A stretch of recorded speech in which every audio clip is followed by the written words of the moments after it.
जोहार, नमस्कार। आज फिर आप सबके बीच एक नए वीडियो में। और आज का वीडियो बहुत ही ख़ास है। तो जो भी साथी अभी तक मेरे चैनल से नहीं जुड़े हैं, वो कृपया जुड़ जाएँ। और आप प्यार बहुत देते हैं, लाइक करते हैं, कमेंट करते हैं, उसके लिए तहे दिल से धन्यवाद, जोहार, प्रणाम। तो एक बार मेरे चैनल को सब्सक्राइब करके मेरे साथ जुड़ जाएँ और मैं आपके साथ जुड़ जाऊँगा अगर मेरे चैनल को आप सब्सक्राइब करते हैं। तो प्लीज़ सब्सक्राइब कर लें, जो भी साथी अभी तक नहीं किए हैं, वो प्लीज़ कर लें। धन्यवाद। चलिए आज का टॉपिक पे मैं आता हूँ और टॉपिक आज बहुत ही एक विचित्र है और कहिए कि गंभीर है। इस विषय पे चर्चा होनी चाहिए थी, लेकिन बहुत सारे लोग हैं, बहुत सारी पार्टियाँ हैं जो इस विषय पे चर्चा करना उचित नहीं समझती है। तो हमने सोचा कि क्यों ना आज इनकी बात को रखा जाए। और रखना इसलिए भी उचित है, काहे कि वो भी हमारे घर के बेटे हैं, हमारे ही अपने लोग हैं, जो आज हम लोग से दूर हैं। मैं बात कर रहा हूँ प्रवासी मज़दूर भाइयों की, जो अपने बच्चों को छोड़ के, अपने गाँव की पगडंडियों को छोड़ के, अपने टोला-मोहल्ला को छोड़ के, अपने देश को माफ़ कीजिएगा, अपने राज्य को छोड़ के, अपने जिले को छोड़ के, अपने प्रखंड को छोड़ के, कोई दिल्ली में, कोई मुंबई में, कोई महाराष्ट्र में, तो कोई हरियाणा में, कोई पंजाब में, कोई लुधियाना में, कोई ओमान में, कोई कतर में, कोई सऊदी अरबिया में जाके बस के 2 रुपया कमा रहे हैं। ज़रा सोचिए कि हम लोग 2 दिन बाद छठ है, हम लोग छठ मनाएँगे कितना उत्साह से, और वो लोग मशक्कत करके रह जाते हैं, अपने बाल-बच्चों से दूर, अपने परिवार से दूर, अपने दोस्तों से दूर, जिनके साथ वो बचपन में खेले, कूदे, बड़े हुए, उनसे दूर 2 रुपया कमाने के लिए कोई कहीं अपना जीवन व्यतीत कर रहा है। तो उनके बारे में हम लोग को आज बात करना है, आप लोग को बात करना है और आप लोग के बीच में उनकी बातों को रख रहा हूँ, उनकी दर्द को रख रहा हूँ। बहुत सारे मेरे भी दोस्त हैं जो आज कहीं-कहीं बाहर हैं, वो फ़ोन करके पूछते हैं कि सूरज दा कभी ऐसा नहीं आएगा कि हम लोग झारखंड में ही रह के 2 रुपए कमा सकें? ये बात झंझोरने वाली है और अंदर से जिसे कहते हैं ना कि रोंवा खड़ा कर देने वाली बात है। जब उनकी बातों से मैं अवगत हुआ और वो जब साथी मेरे अपने भाई जब मुझे बोले कि सूरज दा कभी ऐसा नहीं होगा कि झारखंड में हम लोग रह के झारखंड में 2 रुपया कमा के अपने बीवी बच्चों के साथ रह सकें, आप लोग के साथ रह सकें। और अभी 2024 का चुनाव चल रहा है। उन व्यक्तियों के परिवार, उनके बच्चों से, उनकी माँ से, उनकी चाची से, उनके बेटा-बेटी से सभी लोग वोट माँगने जाएँगे। लेकिन कोई उनका ये दर्द नहीं पूछेगा कि तुम्हारे पापा बम्बई में काहे काम करते हैं, झारखंड में उनके काम के लिए क्यों नहीं व्यवस्था है? कभी कोई पार्टी के प्रत्याशी आपसे ये नहीं पूछेंगे कि आपका बेटा दिल्ली में काहे काम करता है, उसके लिए हम झारखंड में ही नौकरी की व्यवस्था करेंगे, उनके जिलों में नौकरी की व्यवस्था करेंगे, उनके नज़दीकी क्षेत्र में नौकरी की व्यवस्था करेंगे, आप निश्चित रहिए। हमको नहीं लगता है कभी तक कोई भी पार्टी इस विषय पे किसी ने भी चर्चा किया होगा। बहुत सारे झारखंड के हमको लगता है कि लगभग 30% जो भाई हैं वो बाहर रहते हैं। नौजवान साथी जो हैं बाहर रहते हैं। मेरे गाँव के लगभग 100 लोग हैं जो मुंबई, दिल्ली में रहते हैं। ये बहुत ही दुर्भाग्यपूर्ण है। उनकी यहाँ रोज़ी-रोटी की कोई सुख-सुविधा नहीं है, कोई संसाधन नहीं है। वो अपने बच्चों को कैसे पढ़ा-लिखा पाएँगे, कैसे उनका जीवन यापन करा पाएँगे, सुविधा नहीं है। जिसके चलते वो लोग दिल्ली, मुंबई, महाराष्ट्र में जाके अपना 2 रुपया का काम कर रहे हैं। अरे 10-20 हज़ार रुपए से ज़्यादा कोई नहीं कमा रहा है। मजबूरी है उनके साथ कि वहाँ नहीं जाएँगे तो यहाँ कुछ मिलेगा नहीं। ज़रा सोच के देखिए कि झारखंड प्रदेश से केंद्र सरकार को 40% खनिज जाता है, अकेला। झारखंड प्रदेश से ये बात हमको लगता है कि टाइगर ने सभी लोगों को बता दिया है कि झारखंड में कितना खनिज है और कितना खनिज केंद्र सरकार को जाता है। तो ज़रा सोचिए कि झारखंड इतना अमीर राज्य है कि यहाँ दूसरे प्रदेश से लोग आके यहाँ के नौकरियों को लूट रहे हैं। झारखंड इतना अमीर राज्य है कि यहाँ पे दूसरे प्रदेश से लोग आके यहाँ के नौकरियों को लूट रहे हैं और हमारे भाई दिल्ली, मुंबई में जा रहे हैं। वो भी कोई उनको कोई बहुत अच्छा नौकरी नहीं लगता है, कोई होटल में काम कर रहे हैं, तो कोई दुकान में काम कर रहे हैं, कोई ठेले पे रेहड़ी लगा रहे हैं, ये काम कर रहे हैं वो लोग जाके मुंबई में।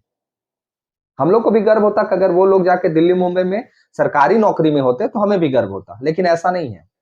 उनको हम लोग मजदूर के नाम से जानते हैं, प्रवासी मजदूर कहते हैं हम उनको। जरा सोचिए अपने ही देश के भाई को, अपने ही घर के बेटे को हम प्रवासी मजदूर कहते हैं। और शर्म नहीं आता है ये 24 साल से शासन में रहे हुए तमाम पार्टियों को, जो पुनः फिर से वोट मांगने के लिए उनके बाल बच्चा, उनकी माँ बीबी के पास जाते हैं।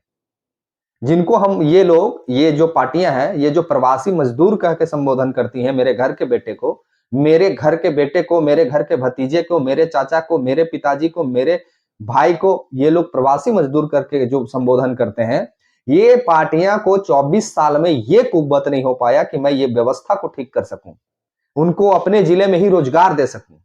आज टंडवा में अमरपाली कोल माइंस चल रहा है, एनटीपीसी कोल माइंस चल रहा है, वहां पे तमाम बिहारियों का परिवेश है। बेरमो में वही स्थिति है, धनबाद में वही स्थिति है, तमाम जगहों पे वही स्थिति है। मेरे बेटे प्रवासी मजदूर कहलाएं और आपके बेटे इंग्लैंड अमेरिका में जाके नौकरी करें, अफसर बने। कभी देखे हैं कि कोई नेता का बेटा झंडा लेके ढो रहा है कोई पार्टी का? कभी देखे हैं आप लोग कि किसी नेता का बेटा, किसी विधायक का बेटा, किसी अध्यक्ष का बेटा, किसी पार्टी के सुप्रीमो का बेटा कोई पार्टी का झंडा लेके ढोवा है? कभी देखे हैं? नहीं देखेंगे।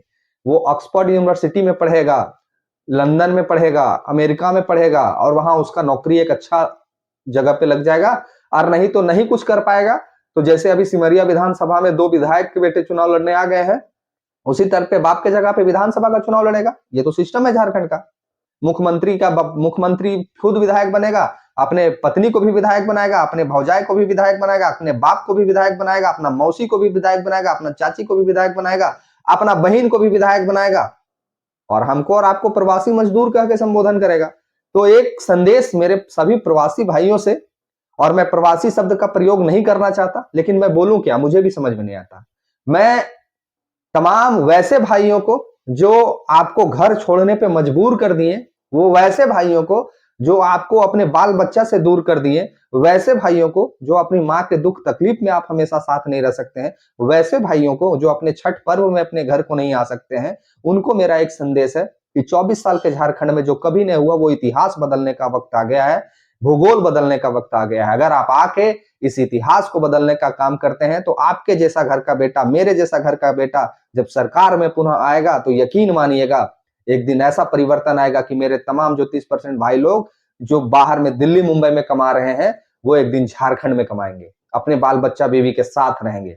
तो मेरा ये संदेश है, ये बदलाव की घड़ी है। 13 तारीख को आप आए और टाइगर के पक्ष में भारी से भारी मतदान करें। ये आपके पक्ष में सोचेगा, और नहीं सोचेगा तो आपका ये भाई यकीन दिलाता है कि अगर आपके बारे में कोई नहीं सोचा, तो मैं आगे भी आपके लिए आवाज उठाऊंगा। मैं आपको विश्वास दिलाता हूं। अगर कोई भाई का एक्सीडेंट होकर दिल्ली मुंबई में मर जाता है, तो जरा सोचिए उस परिवार पे क्या बीतता है। 2 रुपया कमाने के लिए ना गया था, हीरो हीरोइन बनने नहीं गया था वो। इस मजबूरी को इस बार हम लोग को समझना है, ये ऐसा घटना दोबारा ना घटे उसको समझना है। और अगर झारखंड में स्टेबल सरकार टाइगर की बनती है, तो ये तमाम समस्याओं को हम लोग दूर करेंगे, ये मैं आपको विश्वास दिलाता हूं। बाकी निवेदन आग्रह रहेगा कि जितने भी प्रवासी साथी, मैं फिर से प्रवासी शब्द का प्रयोग इसलिए किया कि ये 24 साल के जो नेता लोग हैं, मैं हम लोग के दिमाग में ये वर्ड को डाल दिए हैं। माफी चाहता हूं मैं आप लोगों से, ये वर्ड का उपयोग नहीं होना चाहिए।